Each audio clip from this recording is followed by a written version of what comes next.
Okay great. सो सभी आ रहे हैं या? ओके ओके, नहीं ठीक है, मैंने हेडफोन लगाया तो कई बार होता है कि हेडफोन से वॉइस जाती नहीं है। तो ग्रेट।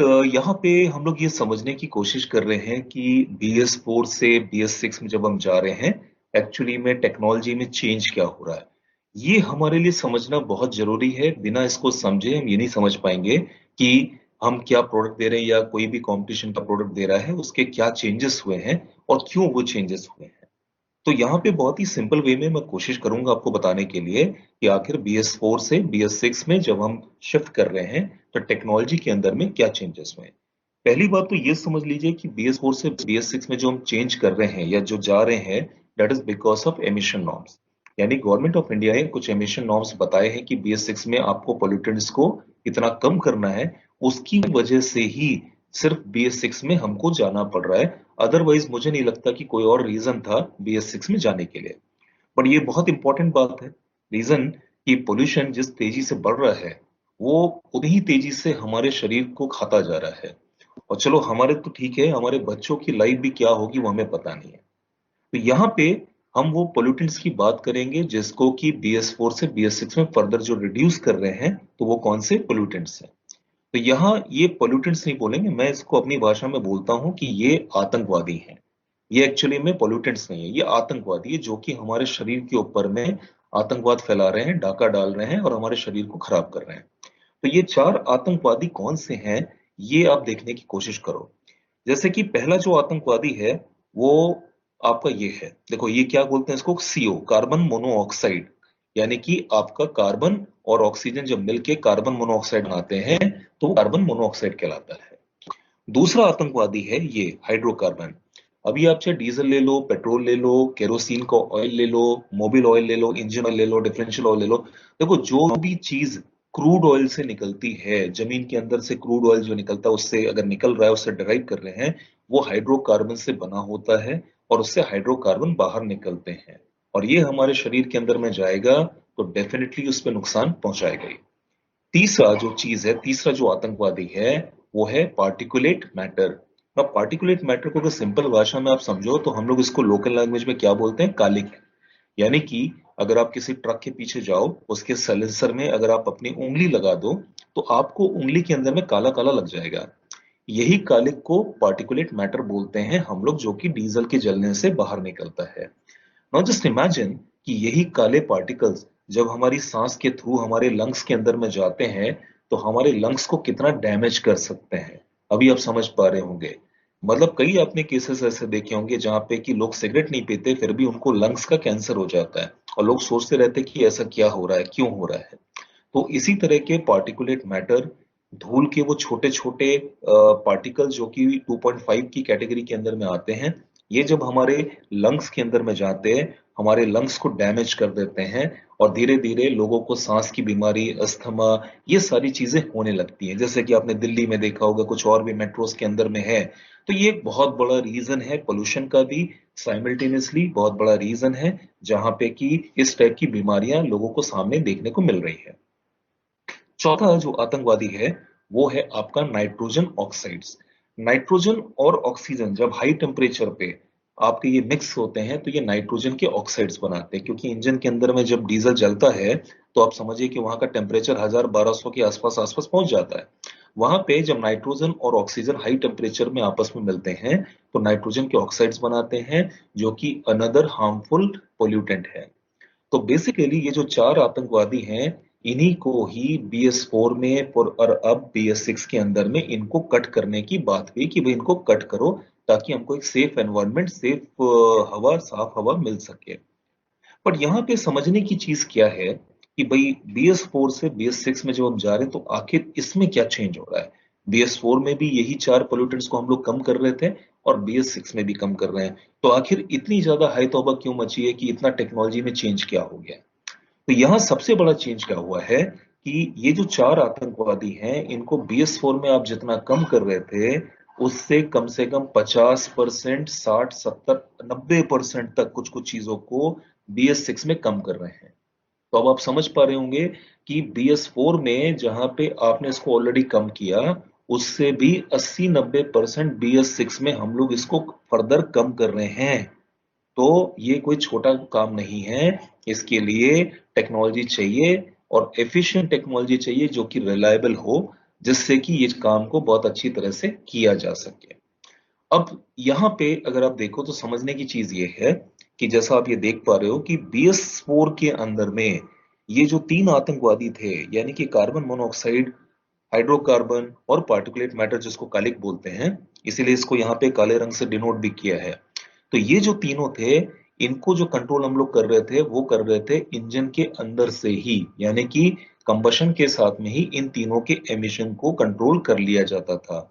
और जो चौथा टेररिस्ट बचता था नाइट्रोजन ऑक्साइड, इसको कंट्रोल करने के लिए SCR की टेक्नोलॉजी हम लोग यूज कर रहे थे, यानी कि सिलेक्टिव कैटालिटिक रिडक्शन, जो कि आम भाषा में जिसको हम बोलते हैं एडब्लू की टेक्नोलॉजी, उसको हम लोग यूज कर रहे थे।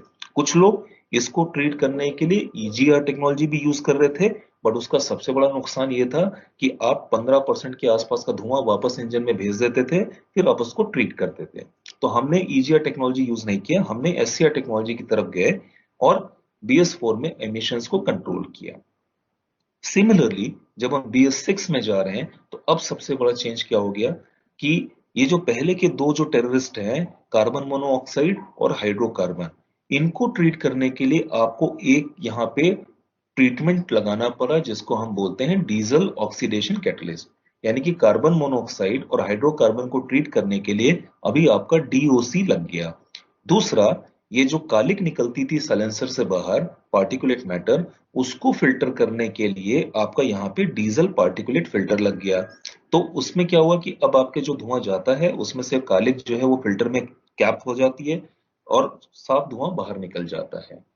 तीसरा जो चौथा बल्कि चौथा जो नाइट्रोजन ऑक्साइड्स थे, इनको पहले जहां पे हम सिर्फ SCR से कवर अप कर रहे थे, अभी इसको क्योंकि काफी नीचे तक चला गया भाई, 90% तक आपको रिड्यूस करना है, तो नाइट्रोजन ऑक्साइड्स को अभी रिड्यूस करने के लिए अब आप यहाँ पे तीन डिफरेंट डिफरेंट चीजें यूज कर रहे हैं। क्या यूज कर रहे हैं? सेलेक्टिव कैटालिटिक रिडक्शन, जो कि ऑलरेडी एडब्लू वाले जो मैंने आपको बोला जो हम पहले यूज कर रहे थे। एक बहुत ही माइल्ड EGR हमने यूज करा, जिससे कि एक छोटा सा एक परसेंटेज इंजन में डाल के उसको वापस घुमाए अगर जरूरत पड़े, हर समय नहीं, जब जरूरत पड़ती तब की। और तीसरा, क्योंकि इसके बाद भी जैसे आपने देखा ना कि भाई अगर आप टेररिस्ट को जाके जेल में बंद कर दो, फिर भी कुछ टेररिस्ट या कुछ ऐसे लोग होते हैं ना जो जेल तोड़ के बाहर निकल जाते हैं, भागते हैं। तो उसमें से भी यहाँ पे भी यही होता है कि कुछ जो पार्टिकल्स होते हैं वो इन दोनों से बच जाते हैं और फिर भी बाहर निकल जाते हैं। तो उनको अरेस्ट करने के लिए तीसरा प्रोटेक्शन लगा है जिसको हम बोलते हैं ASC, यानी कि अमोनिया स्लिप कैटलिस्ट।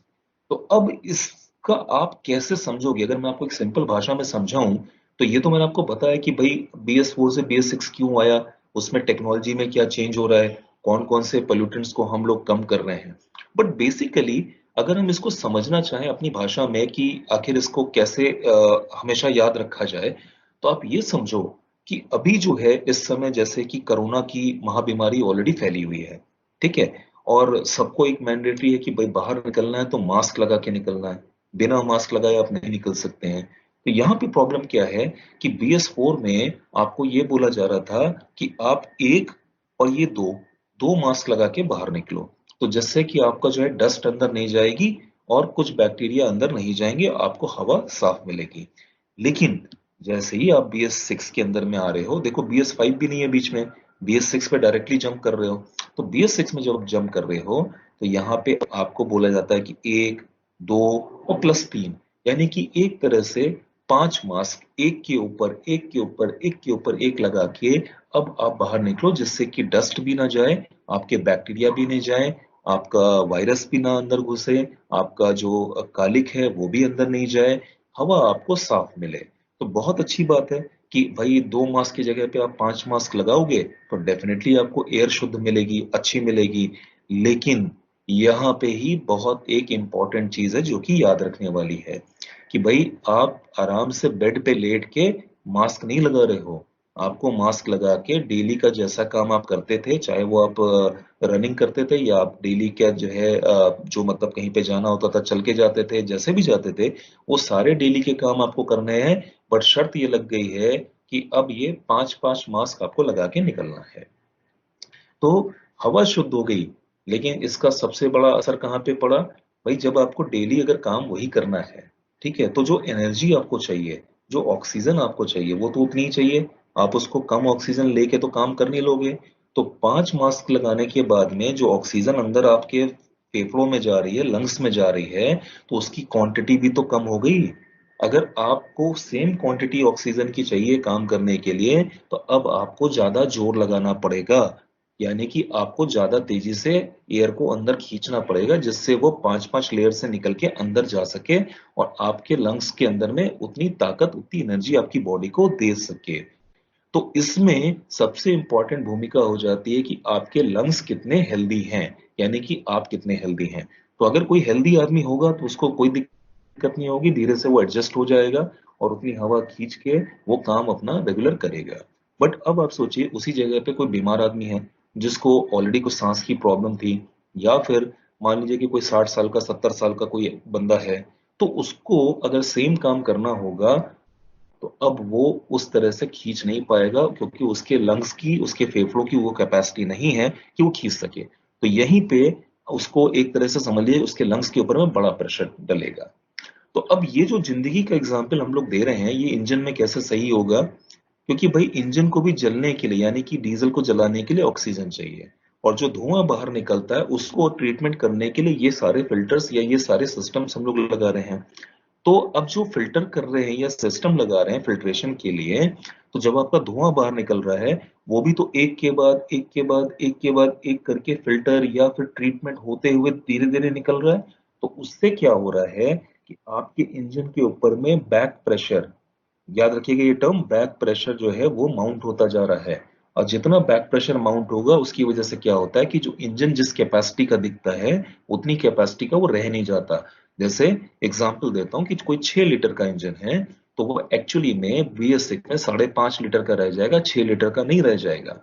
तो यहीं पे सबसे इंपॉर्टेंट चीज जो आपको याद रखनी, समझनी है, वो ये है कि छोटे इंजन, यानी कि 4 लीटर 5 लीटर वाले जो इंजन है, इनफैक्ट 6 लीटर तक के भी इंजन जो हैं, वो BS6 में सही तरह से काम नहीं कर पाएंगे, और उनके ऊपर में लोड ज्यादा आएगा। और लोड ज्यादा आने के बाद में सबसे इंपॉर्टेंट क्या होगा, सबसे बुरी चीज क्या होगी, कि जैसे ही लोड ज्यादा आएगा, अब जो ड्राइवर उस गाड़ी को चला रहा है वो ज्यादा एक्सीलेटर मारने की कोशिश करेगा, ताकि गाड़ी की पावर पिकअप बना रहे।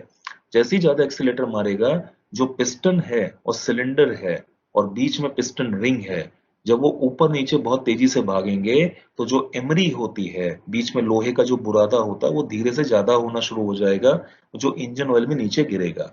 और धीरे धीरे आपका वो जैसे जैसे ज्यादा गिरता जाएगा, इंजन में बैक कंप्रेशन आने शुरू हो जाएंगे। इसलिए बहुत इंपॉर्टेंट हो गया है कि BS6 के अंदर में आप छोटे इंजन से काम नहीं कर सकते, आपको बड़ा इंजन यूज करना पड़ रहा है, जिसके अंदर में रिजर्व पावर है कि वो इस तरह के ड्यूटी साइकिल को, इस तरह के लोड को झेल सके। अदरवाइज इंजन की लाइफ बहुत छोटी हो जाएगी। ये सबसे इंपॉर्टेंट चीज है जो आपको याद रखनी है।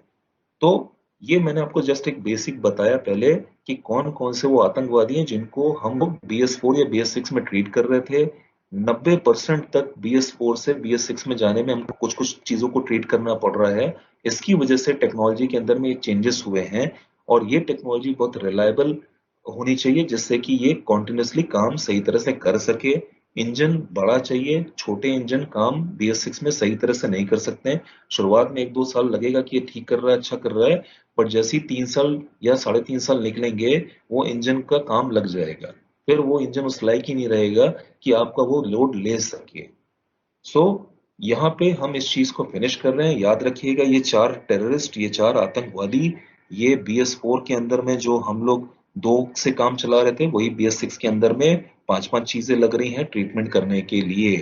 ठीक है, तो चलिए अब आगे बढ़ते हैं। ये समझ